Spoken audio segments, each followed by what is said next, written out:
संसद के मानसून सत्र की शुरुआत होने वाली है और जैसे कि विपक्ष तैयारियों में जुटा हुआ है, उससे साफ हो गया है कि सत्र काफी धमाकेदार रहने वाला है।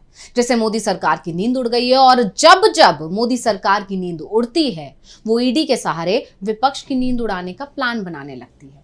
और ऐसा ही इस बार भी होता दिखाई दे रहा है, क्योंकि मानसून सत्र शुरू होने से कुछ दिन पहले ईडी एक्टिव हो गई है। लेकिन विपक्ष ने जिस तरह से मोर्चा खोल दिया है, उससे साफ है कि मोदी सरकार कोई भी तिकड़म क्यों ना लगा ले, विपक्ष डरने वाला नहीं है। तो आज की स्पेशल रिपोर्ट में हम इसी मुद्दे पर करेंगे चर्चा कि आखिर मानसून सत्र से पहले मोदी सरकार इतना खौफ में क्यों आ गई है, जो ईडी की जरूरत पड़ गई। क्या सिर्फ मानसून सत्र ही इसकी वजह है या फिर बिहार चुनाव से भी इसका कोई कनेक्शन है? नमस्कार, मैं हूं अंशिता। इधर पीएम मोदी बिहार पहुंचे हैं, उधर केंद्रीय जांच एजेंसियां छत्तीसगढ़ में एक्टिव हो गई। अब अचानक बढ़ी ईडी की सक्रियता ने जानकारों के कान खड़े कर दिए हैं। सुगबुगाहट तेज हो गई है कि क्या सिर्फ बिहार चुनाव है इसकी वजह या फिर मानसून सत्र भी है। हालांकि जानकारों का कहना है कि बिहार चुनाव में अभी समय है, ऐसे में मानसून सत्र में विपक्ष की आवाज दबाने के लिए ईडी का इस्तेमाल किया गया है। दरअसल ये मामला तब शुरू हुआ, या कहें कि कांग्रेस मोदी सरकार पर हमलावर तब हुई जब छत्तीसगढ़ के भिलाई में प्रवर्तन निदेशालय अचानक ही सुबह सुबह पूर्व मुख्यमंत्री भूपेश बघेल के घर पर छापेमारी करने पहुंच गई। और ये लगातार दूसरी बार हुआ है। बता दें कि बघेल के निवास में ईडी के करीब 12 अधिकारी पहुंचे, उनके साथ ही बड़ी संख्या में सीआरपीएफ के जवान भी मौजूद थे। अब ईडी की इस कार्रवाई की जानकारी भूपेश बघेल ने सोशल मीडिया एक्स पर दी। उन्होंने पोस्ट कर लिखा कि ईडी आ गई। आज विधानसभा सत्र का अंतिम दिन है। अडानी के लिए तमनार में काटे जा रहे पेड़ों का मुद्दा आज उठाना था। भिलाई निवास में साहिब ने ईडी भेज दी है। इसके बाद भूपेश बघेल विधानसभा के लिए निकले और विधानसभा जाते वक्त भूपेश बघेल ने कहा कि पिछली बार मेरे जन्मदिन पर ईडी को भेजा गया था, इस बार मेरे बेटे के जन्मदिन पर मोदी और शाह ने अपने मालिक को खुश करने के लिए ईडी को भेजा है। बघेल न टूटेगा न झुकेगा करने के लिए मोदी और शाह ने ईडी मेरे घर भेज दिया है। हम लोग डरने वाले नहीं हैं, न झुकने वाले हैं। कितना भी ताकत लगा ले, बघेल न टूटेगा न झुकेगा। लड़ाई लड़ेंगे, सत्य की लड़ाई है। पूरे देश में विपक्ष के नेताओं को ये टारगेट करके रखे हैं, दबाने की कोशिश, तोड़ने की कोशिश, प्रजातंत्र की हत्या करने की कोशिश इन एजेंसियों के माध्यम से। भूपेश बघेल न झुकेगा और ना ही डरेगा, ये भी उन्होंने आगे कहा। आज विधानसभा में अडानी का मुद्दा उठेगा, इसलिए ईडी को भेजा गया है। दरअसल इससे पहले मार्च 2025 में छत्तीसगढ़ के पूर्व मुख्यमंत्री और एआईसीसी महासचिव भूपेश बघेल के घर ईडी ने छापेमारी की थी। ये जांच करीब 10 घंटे तक चली थी और अब एक बार फिर से जब ईडी सक्रिय हुई है भूपेश बघेल के घर, तो इस मुद्दे पर कांग्रेस खुलकर बीजेपी और केंद्र की मोदी सरकार के खिलाफ हल्ला बोल कर रही है। छत्तीसगढ़ कांग्रेस के प्रदेश अध्यक्ष दीपक बैज ने सोशल मीडिया पर लिखा कि आज फिर डबल इंजन ने विपक्ष का गला घोटने का काम किया है। पूर्व मुख्यमंत्री भूपेश बघेल के खिलाफ लगातार षड्यंत्र जारी है। आज उनके निवास पर ईडी भेज दी गई है। कांग्रेस ने आगे कहा कि आज अडानी के लिए पेड़ कटाई का मुद्दा विधानसभा में जोर शोर से उठाने जा रहे थे, उससे पहले साहब ने अपना खेल खेल दिया।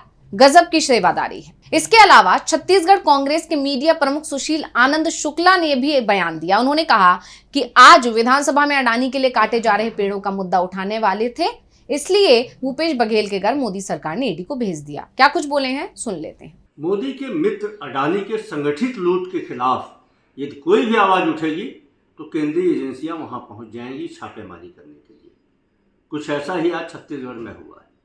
तमनार में अडानी के द्वारा हजारों पेड़ों की कटाई की जा रही है और उसके खिलाफ में कांग्रेस के लोग लगातार आवाज़ उठा रहे हैं। पूर्व मुख्यमंत्री भूपेश बघेल बड़ी संख्या में विधायकों के साथ, कांग्रेसियों के साथ तमनार में विरोध करने गए थे और आज इस मामले को लेकर कांग्रेस का विधायक दल विधानसभा के अंतिम दिन विधानसभा में सवाल खड़ा करने वाला था। और आज भूपेश बघेल के घर सवेरे 5:30 बजे नरेंद्र मोदी जी ने ईडी को भेज दिया। मतलब यह है कि पूरे देश में अडानी के लूट के खिलाफ आप कोई भी हो, यदि आप आवाज़ उठाएंगे तो आपके खिलाफ में ईडी, सीबीआई, आईटी तमाम केंद्रीय एजेंसियां लग जाएंगी। मतलब बेशर्मी का इससे बड़ा उदाहरण आप देख नहीं सकते। यानी विपक्ष एक बार फिर मोदी सरकार पर अडानी को बचाने और उसे फायदा पहुंचाने के आरोप लगा रहा है। यानी साफ माना जा रहा है कि छत्तीसगढ़ में भूपेश बघेल के घर जो ईडी की कार्रवाई हुई है उसके पीछे सिर्फ एक ही वजह है और वो ये कि वो अडानी के खिलाफ बोल रहे हैं। और बात भी है कि विपक्ष ये आरोप यूं ही नहीं लगा रहा है, बल्कि ये अक्सर देखा भी गया है कि जब भी विपक्ष अडानी के मुद्दे को उठाता है, विपक्ष की आवाज को दबाने की कोशिश की जाती है। यहां तक कि अडानी को लेकर सवाल पूछने के बाद ही राहुल गांधी की संसद सदस्यता चली गई थी और अब छत्तीसगढ़ में भी ऐसा ही हो रहा है। इसके अलावा इस कार्रवाई की एक वजह 21 जुलाई से शुरू होने जा रहे संसद के मानसून सत्र को भी माना जा रहा है। ऐसा इसलिए क्योंकि मोदी सरकार ये बात जानती है कि मानसून सत्र में विपक्ष पूरी तैयारी के साथ शामिल होगा। ऑपरेशन सिंदूर से लेकर एसआईआर और एक देश एक चुनाव, अमेरिका के साथ चल रहा टैरिफ विवाद, ये सब वो मुद्दे हैं जो संसद में गूंजने वाले हैं और इसी ने सरकार की बेचैनी बढ़ा दी है। विपक्ष लगातार बैठकें कर रहा है। उसी तरह 19 जुलाई को भी इंडिया गठबंधन की एक बैठक होने वाली है जिसमें मानसून सत्र में सरकार को कैसे घेरना है, किस मुद्दे को उठाना है, इसी पर चर्चा होगी। और जैसे ही ये खबर आई, सरकार ने विपक्ष को परेशान करने की कोशिश शुरू कर दी और जब सरकार परेशान करना चाहती है विपक्ष को तो ईडी और तमाम दूसरी जो केंद्रीय जांच एजेंसियां हैं उनका इस्तेमाल करती है। ऐसे आरोप अक्सर लगते रहते हैं। इसके अलावा छत्तीसगढ़ के साथ साथ रॉबर्ट वाड्रा के खिलाफ भी ईडी यानी प्रवर्तन निदेशालय ने एक्शन लिया है और ये एक इत्तेफाक तो नहीं हो सकता। दरअसल गुरुग्राम की एक जमीन के खरीद फरोख्त के मनी लॉन्ड्रिंग केस में उनके खिलाफ चार्जशीट दायर की गई है। ईडी के इस एक्शन के बाद अब लोकसभा में नेता विपक्ष राहुल गांधी ने मोदी सरकार को निशाने पर ले लिया और ये पहली बार है जब वो खुलकर रॉबर्ट वाड्रा के समर्थन में उतरे हैं। राहुल ने कहा कि उनके बहनोई को पिछले 10 साल से सरकार परेशान कर रही है। यही नहीं, कांग्रेस नेता राहुल गांधी ने सोशल मीडिया प्लेटफॉर्म एक्स के अपने हैंडल से एक पोस्ट किया। उन्होंने लिखा, मेरे बहनोई को पिछले 10 सालों से सरकार ने परेशान किया है। ये ताजा चार्जशीट उसी षड्यंत्र का एक और हिस्सा है। अपने एक्स पोस्ट के जरिए राहुल गांधी ने बहन प्रियंका के पूरे परिवार को समर्थन देने की बात कही। उन्होंने कहा, मैं रॉबर्ट, प्रियंका और उनके बच्चों के साथ हूं क्योंकि उन्हें दुर्भावनापूर्ण राजनीतिक रूप से प्रेरित बदनामी और उत्पीड़न का एक और हमला झेलना पड़ रहा है। मुझे पता है कि वो सभी किसी भी तरह के उत्पीड़न का सामना करने के लिए पर्याप्त बहादुर हैं और वो इसे गरिमा के साथ करते रहेंगे।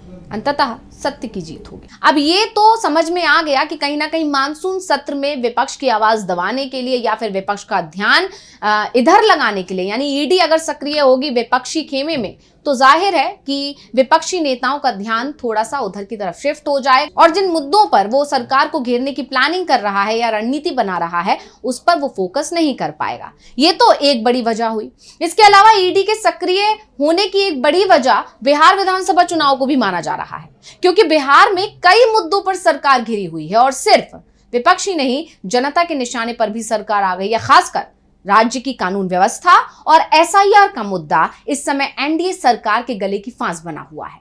विपक्ष जोर शोर से इस मुद्दे को उठा रहा है। राहुल गांधी तो सीधा वोटों की चोरी का आरोप ही लगा रहे हैं और यही वजह है कि विपक्ष, खासकर कांग्रेस को सरकार ईडी की जांच में उलझा कर रखना चाहती है।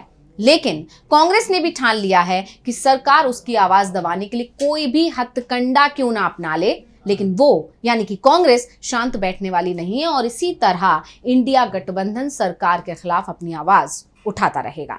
तो स्पेशल रिपोर्ट आपको कैसी लगी हमें कमेंट करके अपनी राय जरूर दीजिएगा। इसी के साथ मुझे दीजिए इजाजत। देखते रहिए टीवी लाइव। नमस्कार।